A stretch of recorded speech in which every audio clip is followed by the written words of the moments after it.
The biting breeze that blew through the trees of Yellowstone made me question, how many souls have already been lost in the vast expanses of this park?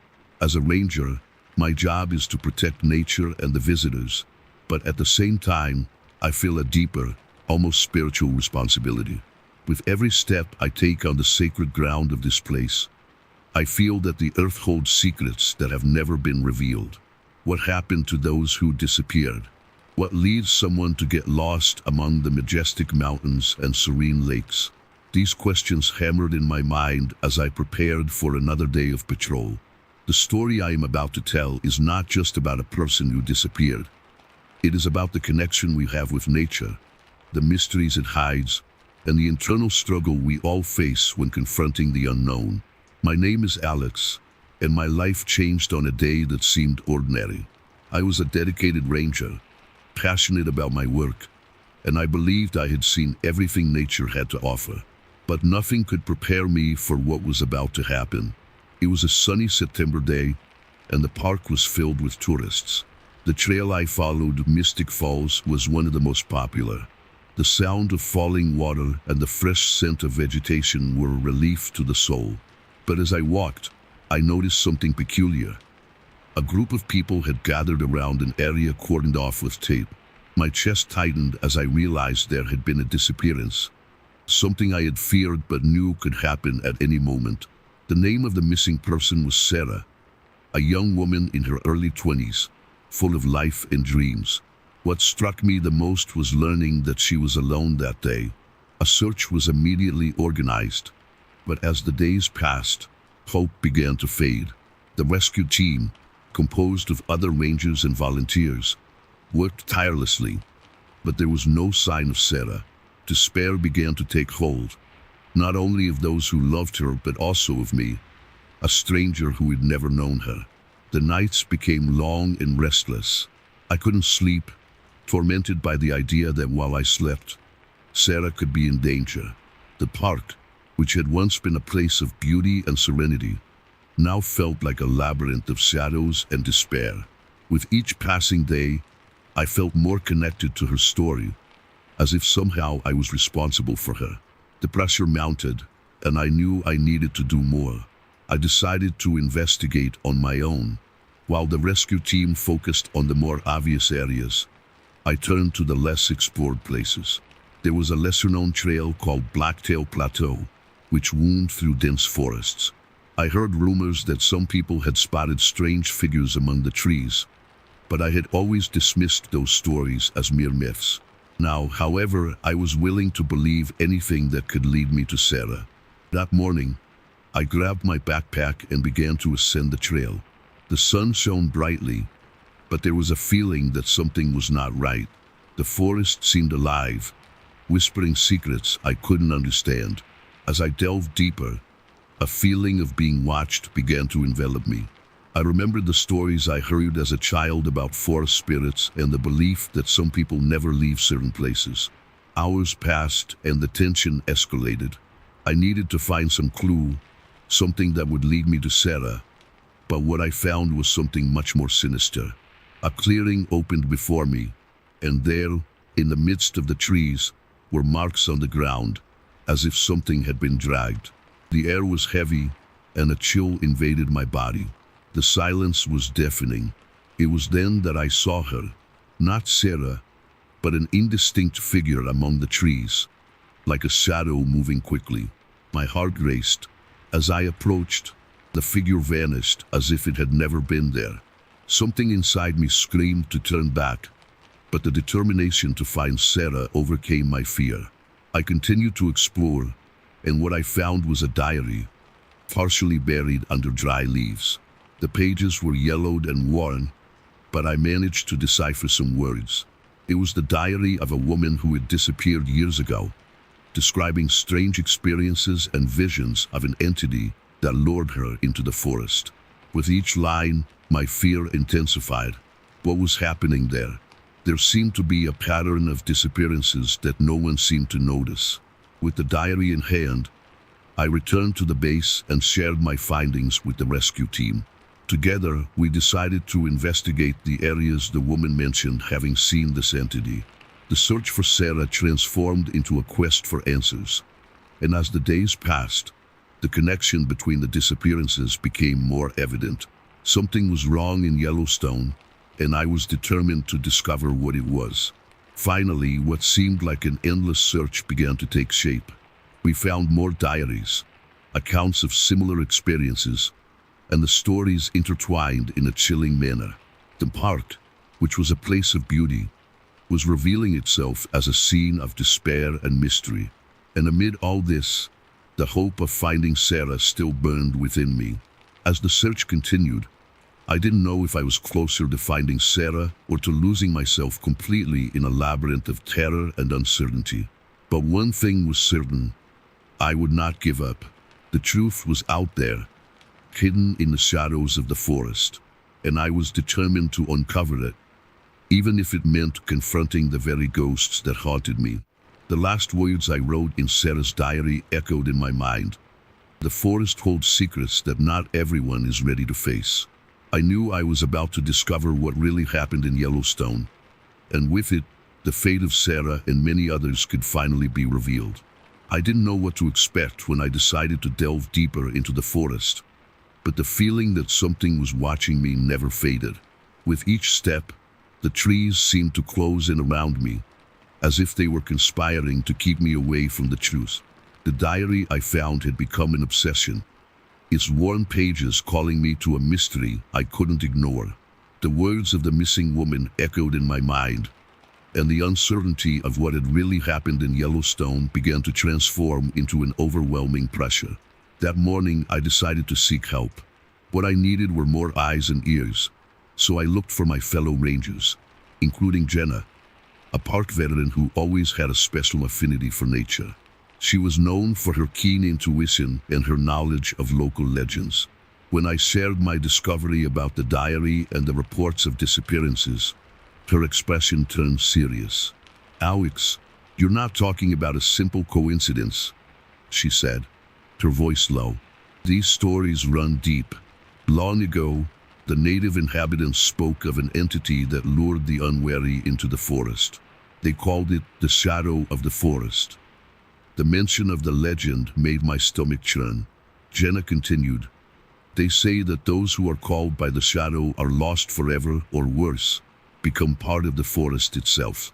I always thought they were just legends, but something has changed in recent years. People are disappearing more frequently. So we decided to join forces." Jenna introduced me to Tom, another ranger who had experience in search and rescue, but also a deep knowledge of the stories that permeated the park. He was skeptical about the supernatural, but when I told him about the diary and the reports, his demeanor grew graver. "I've heard rumors about the shadow of the forest. Many of the older disappearances are linked to this entity," Tom said, his tone serious. "But most people ignore these stories. They are just that, stories." As we talked, something began to happen. The atmosphere around us seemed to change. A cold wind blew through the trees, and for a moment, I felt as if the shadows were stretching, as if they were trying to reach us. It was an unsettling sensation, but I decided to ignore it. Our plans were set. We would investigate the areas mentioned in the diaries, looking for any clues that could lead us to Sarah and the other missing people. Our first destination was a clearing mentioned in one of the diaries. When we arrived, sunlight filtered through the tree canopies, but the feeling of discomfort was palpable. As we examined the site, something caught my attention. There were scratch marks on the ground, as if something had been dragged out of the clearing. My heart raced in my chest. "Tom, look at this," I said, pointing to the marks. "It could just be an animal," he replied, but his tone wasn't convincing. Jenna stepped closer and examined the marks with a worried expression. "No, this isn't normal. Something isn't right here." As we scrutinized the area, a distant scream pierced the air. It was a high-pitched sound, filled with panic and despair. The echo reverberated among the trees, and the three of us exchanged glances, fear beginning to seep into our hearts. Without thinking, we ran in the direction of the sound. The scene we found was terrifying. A group of tourists was gathered around a woman who was visibly in shock. She said she saw something. One of the people shouted. Something was chasing her, but I heard next sent chills down my spine. The woman, wide-eyed and gasping for breath, began to describe a shadowy figure that had followed her while she walked alone on a trail. It was like a shadow. It had no shape. I felt like I was being pulled, as if something wanted to take me into the forest, she said, her words punctuated by sobs. Jenna comforted her while Tom and I exchanged worried glances. This wasn't the first time we had heard reports of strange apparitions, but now the accounts were piling up. Something was happening, and it wasn't just an isolated case. With the woman now safe, we decided to return to the base to discuss what had happened. The way back felt longer and darker. The shadows of the trees seemed to stretch, and the feeling that we were being watched grew with each step. A part of me wanted to believe that all of this was just a figment of my imagination, but the other part knew that there was something deeper at play. At the camp, we gathered our fellow rangers to share the information we had collected. The atmosphere was tense and heavy, and soon voices began to rise. Some wanted to continue the search, while others suggested it was better to end operations, warning visitors of the dangers of the forest. "We can't ignore this," I said, trying to stay calm. "There's something more here. It's not just a series of coincidences. We need to investigate thoroughly." Jenna agreed, but Tom seemed hesitant. "What if we're dealing with something we don't understand? Something we can't control?" My words echoed in an uncomfortable silence.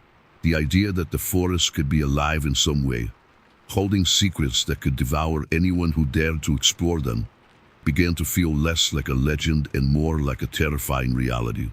With the tension in the air, we decided we would need to divide the tasks. While Jenna and Tom prepared to seek more witnesses and investigate the surrounding areas, I would take the initiative to return to the clearing. I felt I needed to face my fears, that there was something there that needed to be uncovered. That night, as I prepared for the new expedition, Sarah's diary lay open on my table, its words burning in my memory. The forest holds secrets that not everyone is ready to face. As I was about to discover, perhaps I wasn't ready, but the truth was calling me, and I couldn't back down now. Deep down, I knew that the search for Sarah was just the beginning. We were about to enter a territory where logic failed and the mysteries of nature grew darker. The Yellowstone forest, with all its beauty, was about to reveal its darker side, and I was determined to find out where it would lead me. The clearing looked even darker as I approached. The sun hid behind the clouds, casting a pale light over the leaf-covered ground. Fear tightened my chest, but the determination to uncover the truth pushed me forward. I knew I had to face my own demons, not just those that inhabited the forest. When I reached the center of the clearing, I felt the presence of something. It wasn't just the wind whispering through the trees. It was as if the forest itself was breathing, pulsing around me. The marks I had seen earlier appeared deeper now, as if something had been dragged away in a state of despair.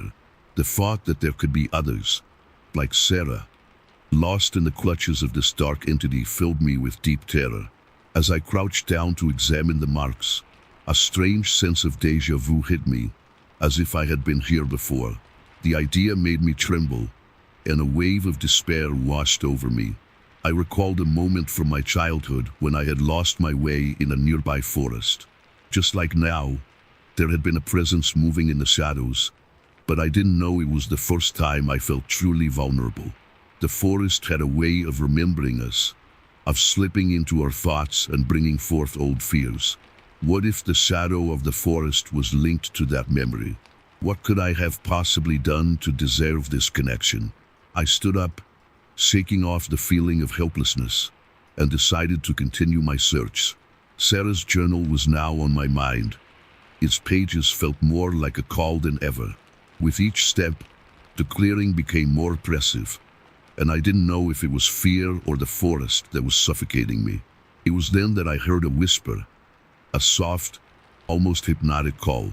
The voice was familiar, but I couldn't identify where it was coming from. Alex seemed to echo through the trees, and I hesitated. My mind started to spin around the idea that perhaps I was hearing Sarah's voice. The desire to find her, to bring her back, clouded my reason. I followed the voice, even knowing I might be heading into danger. The trees grew denser, and the light seemed to fade as I ventured deeper. The whisper became more insistent, more enveloping. Alex, come. I'm here. The feeling that something was wrong was overwhelming, but the hope that I might find Sarah pushed me on. It was almost as if I were in a trance, following a path I didn't choose but that felt inevitable. When I finally reached a small hidden lake, the sight took my breath away. The water was so calm it reflected the gray sky above, but something on the surface seemed distorted. On impulse, I moved closer. That's when I realized the voice had stopped. Instead of tranquility, the silence was deafening. In the reflection of the water, I saw a figure. It was a woman, but it wasn't just Sarah. It was a blend of all the women who had disappeared in that forest. Their faces melded into a pale, ethereal visage. They were trapped there, as if the water was a prison, and their gazes pleaded for help. Panic overtook me. "What happened to you?"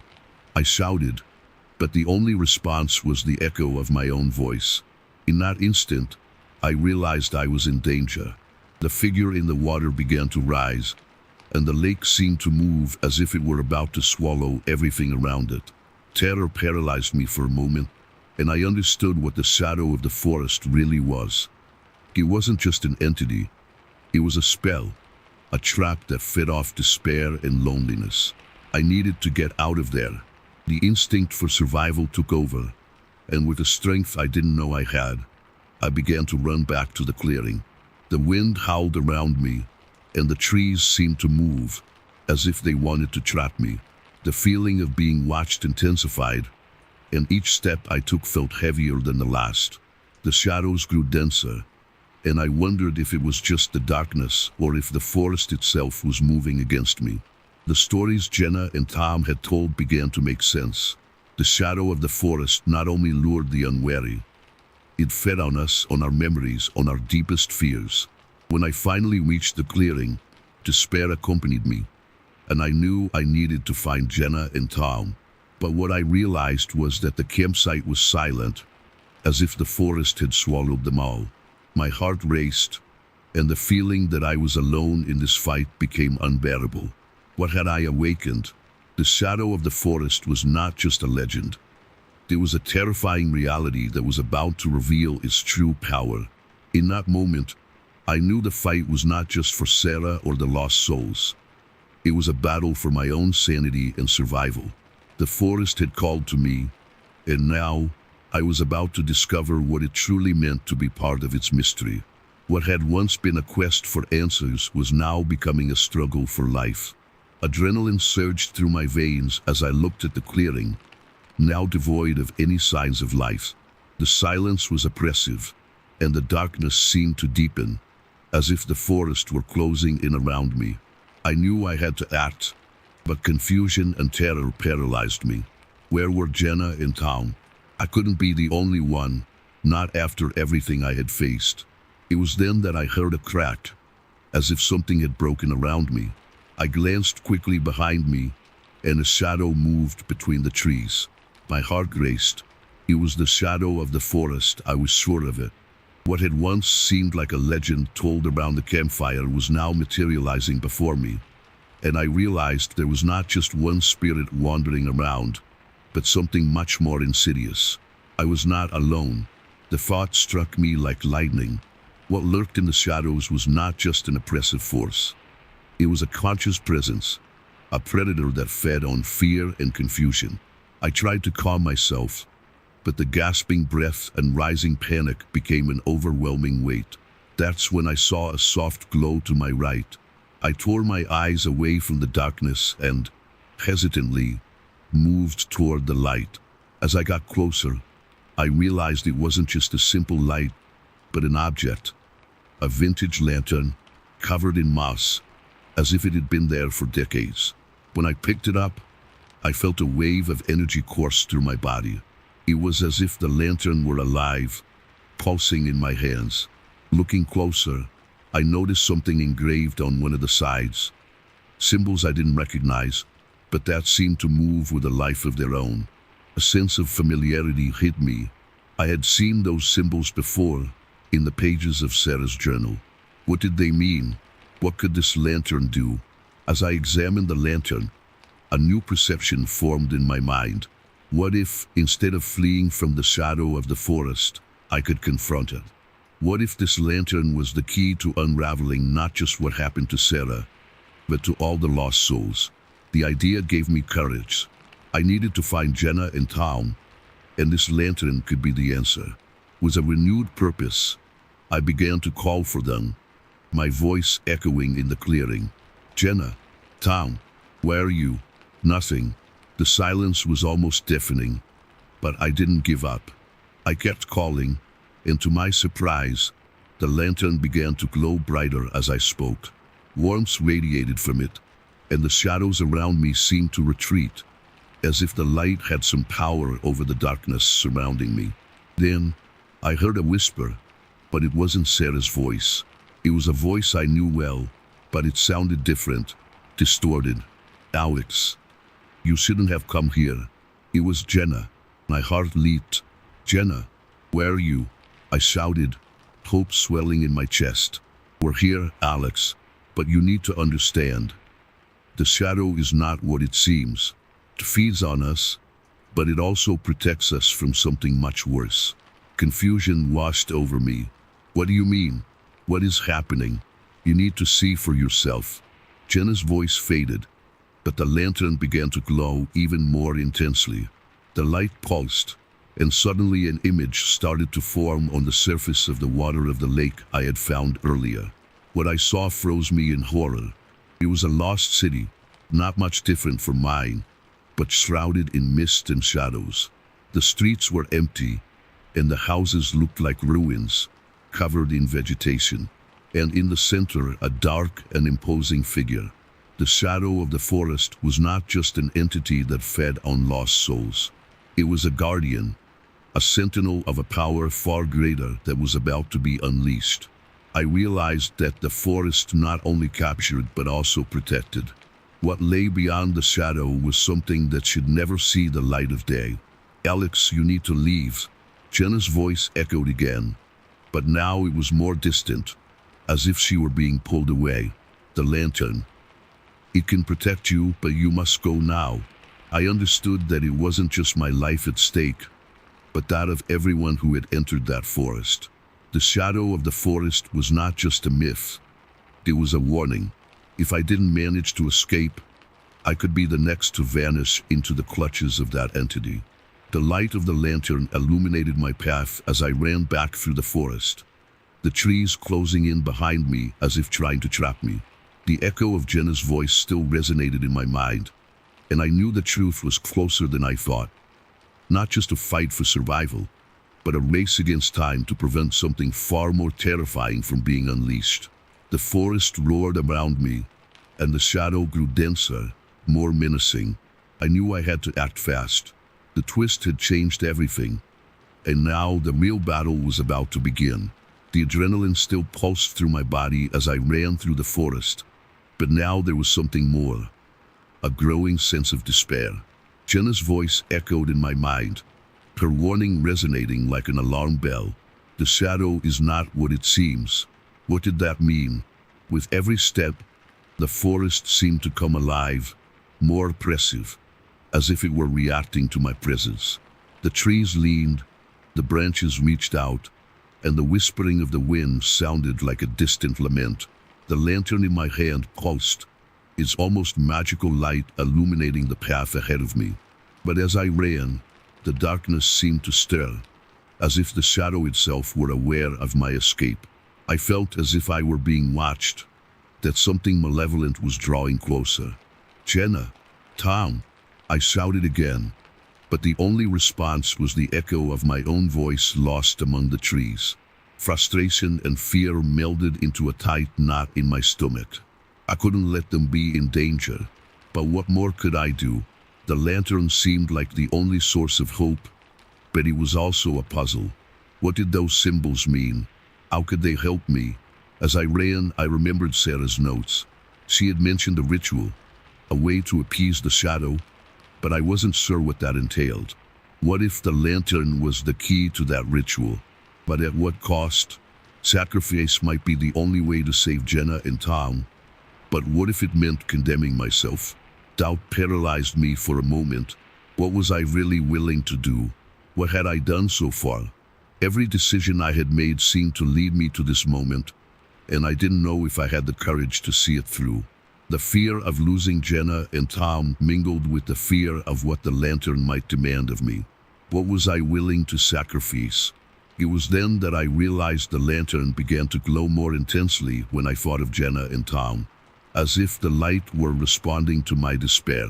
I focused, directing the lantern's energy toward the shadows surrounding me. "If you are there, show yourself," I shouted, my voice trembling but full of determination. The response came in a chilling whisper that descended through the trees. "You should not have come, Alex. You should not have awakened what was asleep." Panic settled in again, but I couldn't give up. I fought against the fear and decided that I needed to understand what was happening. The lantern illuminated the path ahead, and a new determination grew within me. If the shadow is a guardian, then perhaps I could use that to my advantage. If I understand what it protects, maybe I can figure out how to help Jenna and Tom. With this new perspective, I began to see more symbols on the trees around me. They seemed to pulse in response to the lantern. They were the same symbols I had found on the lantern, but now they seemed to form a path. I followed them, my heart racing with each step. As the darkness grew denser, more threatening, the symbols seemed to guide me to the center of the forest, where the lantern's light illuminated a clearing. I stopped, breathless, and what I saw left me in shock. In the center was an ancient stone, marked with the same pattern I had seen before, but now more detailed. Energy emanated from it, and its glow seemed to call to me. As I approached, I realized the shadow was closer than I had imagined. A nebulous figure formed before me, a mixture of shapes and shadows that seemed to writhe and move as if alive.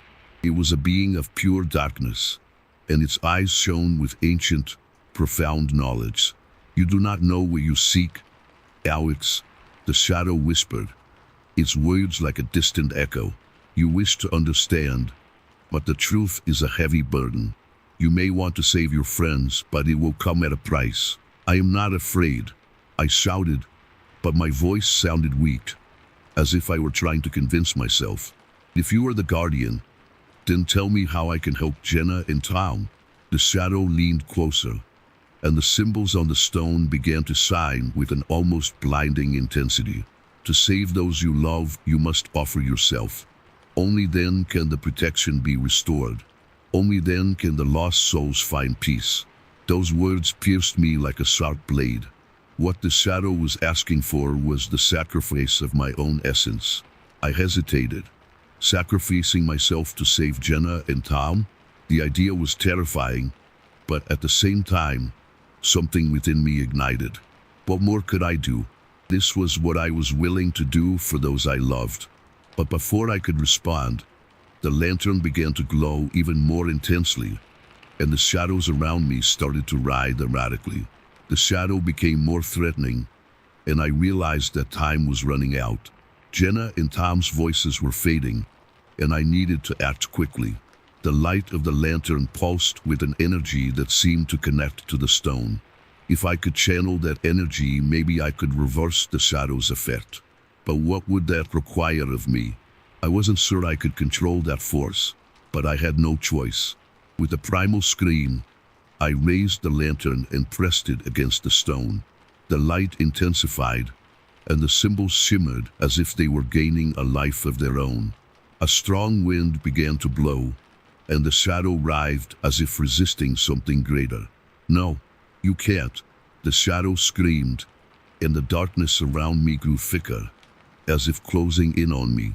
"I will not give up," I yelled, channeling all my determination, all my love for Jenna and Tom into the lantern.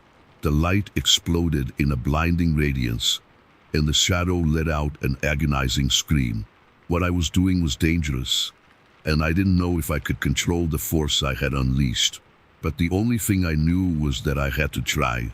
The battle was just beginning, and the price of the truth was about to be revealed. The lantern light exploded in a blinding glow, and I felt the pressure of the shadow intensifying around me. The darkness seemed to writhe, as if it were alive, trying to envelop me, to swallow me whole. The scream of the shadow echoed in my ears, mingled with the wind whistling through the trees. What I had unleashed felt much larger than I could control. "No, you can't do this," it writhed, its nebulous form stretching and contracting in a frenzy of rage and despair. I could feel the hostility emanating from it, a force that threatened not only me but everything I loved. With each passing second, the pressure increased, and the sense that I was losing control became unbearable. The lantern in my hands pulsed, as if it were alive, and the light emanating from it seemed to attract the shadow, like a magnet. I didn't know if I should continue, if the light could truly be the answer, or if I was just making the situation worse. But deep down, there was a voice inside me telling me that giving up was not an option. I was so close to discovering the truth, to saving Jenna and Tom. What did I have to lose if I didn't try? In that moment of clarity, images of their faces flashed in my mind. Jenna, with her warm smile, and Tom, always so loyal. The pain of losing either of them hit me like a punch to the gut. I couldn't let the shadow take them. So, I took a deep breath, feeling the energy of the lantern intensify under my touch. The light began to swirl, forming a whirlwind of hope and fear. "I won't let you hurt anyone," I shouted, making a sweeping motion with the lantern. The light sliced through the darkness, and for a brief moment, I saw the shadow hesitate. That hesitation was what I needed, the certainty that the light could indeed have power over the darkness. But the shadow was not willing to surrender. "You don't know what you're doing, Alex." Her voice was now more of a growl, filled with fury. "You can't fight against something that is beyond your understanding." "I don't need to understand," I replied, my voice echoing against the trees. "I just need to fight." And with that determination, I channeled all the energy I had, focusing it into the lantern. The lines and symbols on the stone began to glow in a frantic rhythm, as if they were responding to my call. The shadow launched an attack, a wave of darkness that surged toward me. I managed to dodge, but I felt the cold seep into my bones. The darkness was trying to consume me, and every time I looked back, I saw the nebulous figure growing, more menacing. It was as if the shadow was feeding off my fear, my hesitation. The internal conflict was becoming almost unbearable. The struggle between the desire to save my friends and the fear of losing my own essence was a battle unfolding within me. What was I willing to sacrifice? The shadow of doubt loomed over me, but I knew I couldn't give in. If I allowed myself to be defeated now, if I succumbed to despair, Jenna and Tom would be lost forever. The shadow approached again, shrouded in a black aura. "You cannot escape your destiny, Alex. Come to me. Together we can achieve a power you never imagined." The temptation was strong, but I knew I couldn't trust her. What she offered was an illusion, a path that would lead to destruction. "I won't join you," I shouted, and with that I raised the lantern even higher. The light intensified, almost burning in its purity. I knew that, if I wanted, I could use this light not only as a weapon but as a shield. "Then you have chosen death," the shadow growled, and the darkness began to swirl violently, like a hurricane. The pressure increased, and I found myself surrounded by a storm of shadows and whispers. It was as if the forest was turning against me, each tree twisting in a silent scream of pain. Nature, once so alive, now seemed hostile, a reflection of the conflict unfolding within me. With one last cry of determination, I pressed the lantern against the stone, channeling all the energy I had left. The light exploded in a brilliant beam, cutting through the darkness, and I felt the shadow recoil, as if it were being burned. "I am not your toy," I declared, even as pain throbbed through my body. The glow of the lantern expanded, and the symbols began to dance in a frantic pattern. The clearing was now completely illuminated, and I realized that the shadow was losing strength. Each spark of light I emitted seemed to restore the very nature around me. The trees began to straighten, and the wind that once carried laments was now a melodious song. What I was doing was changing the very essence of the place. But the shadow would not be easily defeated. With one last effort, it launched a desperate attack, a wave of darkness, and I knew this would be the final battle. The fate of Jenna and Tom, and perhaps even my own, depended on what I did next. I needed to decide, would my sacrifice be the answer? The light of the lantern pulsed in response to my doubt, and in that moment, I realized that true power lay not just in the lantern, but in the strength of my love and the determination to protect those I cherished. And with that, I prepared for what was to come. The shadow advanced, and I felt the air around me freeze. The lantern in my hands pulsed with renewed strength, as if responding to my desperation. I knew this was my last chance. With a primal scream, I raised the lantern once more, and the light erupted in a blinding glow, cutting through the darkness like a sharp sword. The shadow hesitated, but not for long. Its anger manifested in a storm of wind and darkness, as if the universe itself were rebelling against my resistance. "You cannot defeat me, Alex. I am the darkness that resides in all of us. The doubt, the fear, the pain." Her voice resonated, echoing within me, trying to convince me that her presence was inevitable. "No," I screamed back, the strength of my voice transforming into a shield against her words. "You may be part of the darkness, but I am the light. I will not be taken by you." The pulse of the lantern intensified, and the light spread, forming a luminous field around me.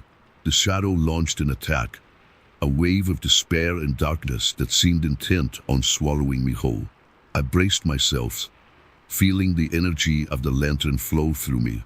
The impact was brutal. The darkness collided with the light, and I felt the crushing pressure in my chest. An involuntary scream escaped my lips as I fought against the pain, but I could not give up. "Jenna, Tom," I called, even knowing that the shadow fed on my pain. I needed them with me. I needed their memories to strengthen me. "I will fight for you. I will not let you take them." And with that, I channeled all the energy I had, recalling every moment, every laugh, every look of love and friendship. The lantern shone brightly, and a wave of light spread, pushing the shadow back. The darkness writhed and twisted as if being burned. I could see its forms disintegrating, its fury turning into despair. "You cannot do this. You do not know what you are awakening." Her voice now trembled, and for a moment, I saw a fraction of fear in her nebulous form. "I know exactly what I am doing," I replied, finding courage. "I am breaking the chains you used to bind those I love." The light of the lantern expanded, and I directed it against the shadow, a powerful beam of hope. The darkness began to dissipate, but the battle was far from over. With a deafening roar, the shadow launched one last attack, a wave of darkness so intense that it nearly made me tremble. I found myself being pulled into it, the pressure building in my body. I remembered Jenna's words, her bright smile, and Tom's determination. They meant everything to me, and I could not let them down. I clung to the lantern, feeling the pulsing warmth in my hands. "I will not give up," I shouted, and with a decisive movement, I spun the lantern, creating an explosion of light that pushed the shadow away. The glow transformed into a whirlwind, a storm of light that surrounded the darkness, and I felt the energy intensifying. The shadow screamed, now in a tone of desperation. "You do not know what you are dealing with. What you do now comes at a cost." Her words were a whisper of threat, but I could not back down. I knew I had to finish this. "If the cost is my life, so be it," I declared, feeling the strength of the lantern reach its peak. The light grew into a blinding ray, and I directed it straight at the shadow, which was now writhing in agony. The impact was like an earthquake. Light and darkness collided in a deafening roar, and I felt the force of the explosion throw me back. I fell to the ground, my vision blurred, but the light continued to shine brightly. When I managed to get up, I saw that the shadow was beginning to dissipate, his form breaking apart into fragments of darkness. "This is not the end," the shadow screamed, her voice becoming a distant echo. "I will always be here, inside you."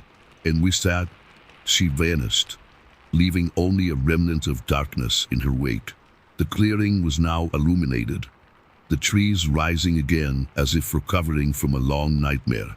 I fell to my knees, exhausted but relieved. The lantern in my hand still pulsed, now softer, as if at peace. "Jenna, Tom," I called, my voice heavy with hope. The light now illuminating the forest seemed like a sign, an invitation for them to return. At first, everything was silent. Then, as if a gentle breeze were blowing, I saw two figures approaching. The figures of Jenna and Tom emerged from the darkness, their faces lit by the light of the lantern. They were safe, and a wave of relief washed over me. "Alex," Jenna shouted, running toward me, her eyes shining with gratitude and love. "You did it," Tom exclaimed, and seeing them there, the pain and fear I had carried dissipated. I had faced the shadow, the darkness that threatened to consume everything, and I had won. With an exhausted smile, I held the lantern above my head, the light still shining strong. Yes, we did it. And in that moment, I knew that even in the face of darkness, the light of love and friendship would always prevail. The lantern light still shone, but in my heart, a storm of emotions stirred. Jenna and Tom were there, in front of me, and the feeling of relief was almost unbearable. However, as I stood up, I realized that the battle against the shadow had left deep marks, not only in the invisible scars that now inhabited my mind, but also on my body. My hands trembled, and when I looked at them, I saw they were covered in scratches and burn marks. The fight had been intense, and although the shadow had been defeated, the cost had been high. As we walked together out of the clearing, the trees around us seemed to whisper in an ancient language, as if they knew the secrets we carried. The air was light, but a shadow still lingered over me, even with the lantern light in my hands. "Are you okay?" Jenna asked, her voice soft like a bomb. I looked at her, trying to gather the strength to respond, but the words slipped away. The truth was that I was not okay. The battle had left irreparable marks on my soul, and I knew that even with the shadow dissipating, its presence still haunted me. Tom, noticing my silence, stepped closer. "You did what you needed to do, Alex. You saved us." There was a note of admiration in his voice, but I just shook my head. Saving my friends didn't erase what I had faced, what I had lost in the darkness. As we walked, the lantern light illuminated the path, but I felt that darkness was still lurking, hidden in the shadows of the forest. I couldn't forget the shadow's words echoing in my mind. "I will always be here, inside you." Those words became a weight in my chest, a constant reminder that the fight against the darkness was far from over. The forest seemed to transform around us. The trees, once threatening, now appeared calmer, as if they too were recovering from what had happened. But inside me, I knew it was impossible to go back to what we were before. What I had seen, what I had felt, marked a line between before and after. The experience had transformed me in ways I still couldn't fully understand. As we reached the edge of the forest, the moonlight spilled over us, bathing the path in a soft, silvery glow. I looked at Jenna and Tom, who were by my side, and realized the connection between us had strengthened. But what should have been a moment of celebration was tinged by the shadow of what we had faced together. "Let's go home," I said, trying to infuse optimism into my voice. But as we walked, the memories of the battle cycled through my mind, and I knew that the emotional scars would remain. What I had faced was not just a struggle against the external darkness, but also an internal battle, a conflict that would accompany me for a long time. We arrived at the point where we separated from the forest, and a heavy silence hung over us. "We made it," I murmured, but the phrase sounded empty, as if it couldn't capture the depth of the experience. They both nodded, but in their eyes, I saw the same unease I felt. "You're going to be okay, right?" Jenna asked, her gaze worried. I didn't know the answer. The mystery surrounding the shadow still haunted me. What was it really? Why had it manifested? And more importantly, how could I live with myself knowing that the darkness was still there, waiting for an opportunity? "I need some time," I replied, looking away. The truth was that even though we had defeated the shadow, the internal battle was far from over. I knew I would have to face not only the visible scars, but also those that could not be seen. We said our goodbyes with promises to meet again. But as I walked home, the weight of loneliness settled in my chest. The world around me seemed brighter, but at the same time darker. The lantern light still pulsed in my hands, but the darkness I had faced could not be completely extinguished. With each step, I felt that the shadow had not been completely eliminated. It had left an echo, a resonance in my soul. What I had seen and felt remained etched in my memory. I was free, but what did that mean? And at what cost? When I got home, I looked in the mirror and saw not just my reflection, but also the shadow of everything I had faced. The fight had left marks on my skin and soul, and I knew I would never be the same. The lantern light was now a reminder, a powerful weapon, but it was also a symbol of what I had lost. As I threw myself onto the bed, the darkness seemed to stir around me, but I was no longer the same person. I had faced the shadow and survived, but the scars would remain, and the light, though strong, would always be accompanied by the memory of the darkness.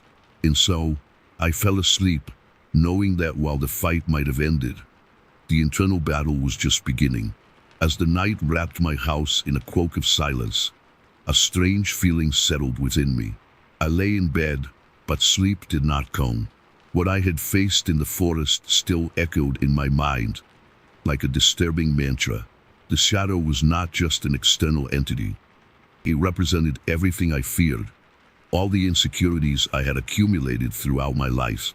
The scars, both physical and emotional, were testaments to a struggle that transcended physical combat. The light from the lantern that was still by my side, now extinguished, reminded me that light can illuminate, but it can also burn. The warmth it had given off was a constant reminder of what I had faced and what was yet to come. I had saved my friends, but at what cost? What I had lost within myself was immeasurable. I thought of Jenna and Tom, their worried looks and the words of encouragement they had tried to offer me.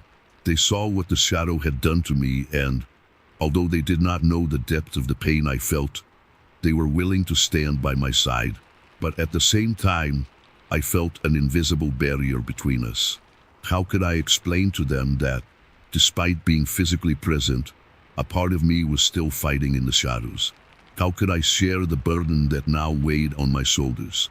I closed my eyes and let the memory of the battle resurface. The terror, the pain, and the fierce struggle for survival. Each moment was vivid, like a film projected in my mind. The shadow, with its seductive whispers, trying to convince me to give up, to surrender to despair. I fought against it, but victory was not so simple. The shadow had taught me that the true battle often occurs within ourselves, away from the eyes of others. That night, I realized I needed to confront not only the memory of the shadow but also the parts of myself that it had exposed. Fear, doubt, and insecurity were always present, but now I had a new perspective on them. I could not simply ignore them or bury them. I needed to accept them as part of who I am, and by doing so, perhaps I could find a way to heal. I got out of bed and went to the window. The moon shone brightly, illuminating the outside world with its silvery light. I looked at the trees, which seemed to dance gently in the wind. They too had weathered storms, but they stood tall, firm, and resilient. To some extent, I could also become like them. Life was not just about battles won, but about how we rise again after each fall. As dawn approached, a new determination began to blossom within me. I could not change what had happened, but I could choose how to move forward. The shadow may have left its marks, but I had also discovered a strength I did not know I possessed. I was more than the scars I carried. I was the sum of my experiences, my struggles, and my victories. What left me restless, however, was the future. Questions crowded my mind. What would my life be like now? Would I be able to cope with the presence of darkness whenever it approached? The answer was still uncertain, but I realized I was not alone. Jenna and Tom were with me, and together we could face any challenge. True strength comes from the connection, the friendship, and the love we share, even in times of darkness. The last thing I thought before finally finding sleep was that even though the shadow was always lurking, I had the lantern of hope and friendship to light my way. What I had gone through had shaped me but did not define me. And so, I fell asleep, carrying with me the certainty that the struggle would continue, but that I would not have to face it alone. At the dawn of a new day, I would be ready to face whatever came, no longer as a prisoner of darkness, but as a warrior of light. As dawn stretched on, wrapped in an unsettling silence, a thought assailed me. What was passing through my mind was a storm of doubts and fears, now intensified by the revelation that, even after the battle, the shadow was still present, not as a physical entity, but as a shadow within me, an echo of a struggle that seemed endless. I had faced what appeared to be darkness personified, but the truth was even more disturbing. The darkness was not just something outside of me. It fed on my own insecurities. I rose from the window. The silver light of the moon now seemed nothing more than an illusion. The trees that once appeared resilient now reminded me of the fragility of life, of the possibility that even the strongest could succumb to the storm. I had gone through a battle, but what had I really gained? The shadow had retreated momentarily, but I felt it watching me, waiting to strike again, stronger, more insidious. The day dawned, but the sunlight brought no comfort. Jenna and Tom were at my door, concerned and hopeful, ready to help me rise again. However, something inside me hesitated. How could I share with them the new reality I was experiencing? The weight of the darkness felt more intense than before, like a rope tightening around my chest. And when I looked at them, I saw not only friends but also the possibility that, just like me, they could be pulled into the shadow that now inhabited my being. Life followed its course, but the shadows grew denser. My nights were filled with nightmares, and my days with a fatigue that wouldn't dissipate. I tried to open up to Jenna and Tom, but the words failed me. I felt like an imposter, as if the light I was trying to convey was slowly dimming. The cycle of struggle and darkness seemed endless, and the shadow, though invisible, was always there, whispering in my ear, feeding my anxieties. One night, as I attempted to rest, I heard whispers that were not just echoes of my mind. They were voices, a symphony of lamentations and cruel laughter. I stood up, and the truth revealed itself in a terrifying vision. The shadow was not just inside me, it inspread. Jenna and Tom were under its dominion, their faces distorted in expressions of terror and despair. In that fraction of a second, I realized that I had been the catalyst of their darkness. My desire to protect those I loved had transformed into a curse, and the shadow was now feeding on our connection. I despaired, but the struggle was no longer just mine. The shadow, now a collective entity, danced around us, laughing at the fragility of our hopes. I tried to scream, tried to rescue my friends, but the darkness was more powerful. They were trapped in their own internal battles, and the shadow fed on that, growing and strengthening as the light faded. In that moment, I realized there was no escape. I had won the physical battle, but the true war was just beginning. The shadow had an insatiable hunger, and we were all its victims. The victory I thought I had achieved had transformed into a trap, and instead of a warrior of light, I had become a harbinger of darkness. As reality faded into a spiral of terror and despair, the last thing I remember was Jenna's gaze, an expression of understanding and fear.